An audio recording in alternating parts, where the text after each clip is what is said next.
देखिए, जो हमारे सबसे बड़े कठोर क्रिटिक्स हैं, जो हमारी निंदाएं करते हैं, चाहे वो कांग्रेस हो, चाहे वो नेशनल कॉन्फ्रेंस हो, चाहे वो जेडीयू हो, चाहे वो सीपीआई हो, आज उन सब ने भी ये कहा कि जो एलजी ने निर्णय लिए, एलजी ने डेमोक्रेटिकली इलेक्टेड गवर्नमेंट को बाईपास कर कर जो निर्णय लिए, ये तमाम निर्णय संविधान के खिलाफ हैं, एनसीटी दिल्ली एक्ट के खिलाफ हैं और ट्रांजैक्शन और बिजनेस रूल्स के खिलाफ हैं। आज अजय माखन जी ने तो यहां तक कहा कि पिछले 15 साल के शासन में कभी भी ऐसा नहीं हुआ कि किसी भी गवर्नर ने मुख्यमंत्री की रिजर्वेशंस, मुख्यमंत्री की आपत्ति के को बिना अकाउंट फॉर करे एक अफसर को डायरेक्टली अपॉइंट कर दिया। तो आज एक चीज तो स्पष्ट हो जाती है, और इसमें किसी प्रकार की कोई भी दल राजनीति नहीं कर रहा है, ये बहुत अच्छी बात है कि जो भी माननीय उपराज्यपाल ने करा वो संविधान के खिलाफ है। वे एक संवैधानिक उपराज्यपाल की ओर से ये बयान दिया गया था, आपको याद भी होगा राघव, उन्होंने कहा था कि 24 घंटे तक का मैंने इंतजार किया,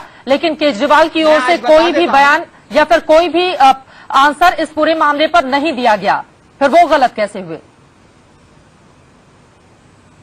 बिल्कुल गलत। अब मैं आपको बता देता हूं, मैं अपनी पार्टी का अधिकृत प्रवक्ता हूं और पूरी जिम्मेदारी से आपको बता रहा हूं कि उप मुख्यमंत्री जी और मुख्यमंत्री जी ने कई बारी उपराज्यपाल जी को यह कहा कि शकुंतला गैमलिन जी जो अफसर हैं उनके खिलाफ कई आरोप पाए गए हैं। ऐसा पाया गया है कि वे जो हमारे ऊर्जा मंत्री हैं उन पे दबाव बना रही हैं बिजली कंपनियों को लोन देने के लिए, लेटर ऑफ कंफर्ट इशू करने के लिए और तमाम तरीके की चीजें। तो हमें उन पे संदेह है और हम नहीं चाहते वो चीफ सेक्रेटरी बने, पहली चीज। दूसरी चीज हमने कहा कि हमारी सरकार के अंदर जो प्रिंसिपल सेक्रेटरी फाइनेंस हैं, हमारी राय में उनको बना देना चाहिए। एलजी ने कहा कि हम नहीं बनाएंगे। उसके बाद एलजी ने यूनिलैटरली एक तरफा तरीके से डायरेक्टली रूल 52 का उल्लंघन करते हुए और आर्टिकल 239AA का सब आर्टिकल 4 संविधान का उसका वायलेशन करते हुए सीधा बिना चीफ मिनिस्टर की अनुमति पाए एक अफसर को अपॉइंट कर दिया।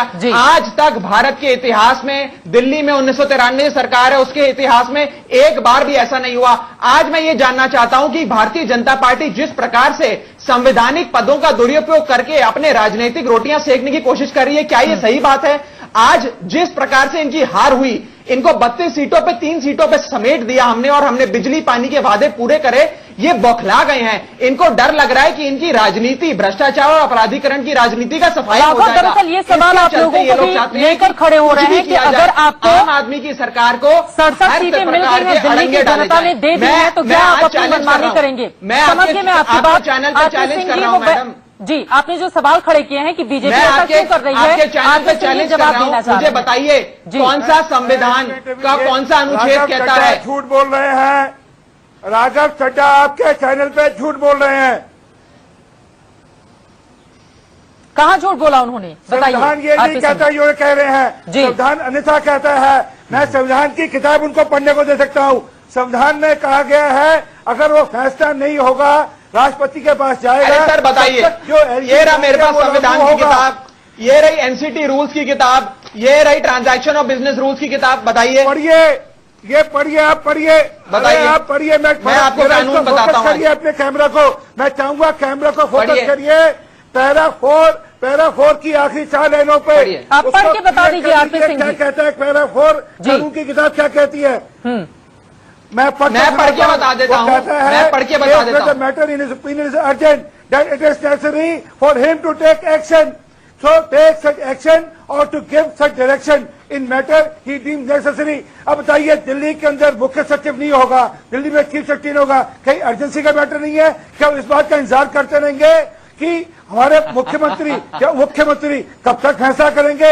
1 दिन, 2 दिन, 3 दिन, 4 दिन, कितने दिन फैसला करेंगे? राघव चड्ढा, झूठी हंसी मत हंसिए। आप चोर का मन से काम कर रहे हैं, इसलिए इतना ऊंचा बोल रहे हैं। आप कृपा करके कानून के हिसाब से चलिए। राघव, आप लोग चोर मन से काम कर रहे हैं। नहीं, मैं तो आपकी पूरी बात सुन रहा हूँ। जी, मैं जवाब देता हूँ, मैं जवाब दे देता हूँ। देखिए, मैं हंस इसलिए रहा था क्योंकि जब भी आप चाहे कानून कभी जिंदगी में पढ़ना शुरू करते हैं, कानून की कक्षा में जाते हैं या संविधान की कॉपी उठाते हैं, तो जो भी आपके गुरुजी होंगे वो आपको सबसे पहले एक ही चीज समझाएंगे कि कभी भी कानून की केवल 2 लाइनें पढ़कर पूरे कानून की इंटरप्रिटेशन नहीं होती। जो इन्होंने पैराग्राफ कोट करा है, वो पैराग्राफ क्या कहता है? वो पैराग्राफ कहता है provided that in case of difference of opinion between the Lieutenant Governor and any minister on any matter, the Governor shall refer the matter to the President. यानी कि यदि मुख्यमंत्री ने कहा शकुंतला गैमलिन नहीं होनी चाहिए और एलजी को लगता है कि शकुंतला गैमलिन होनी चाहिए, तो इस मुद्दे को राष्ट्रपति महोदय को सौंपा जाएगा। तो कानून को केवल अपने हिसाब से 2 लाइनें मत पढ़िए, इसको आगे पढ़िए।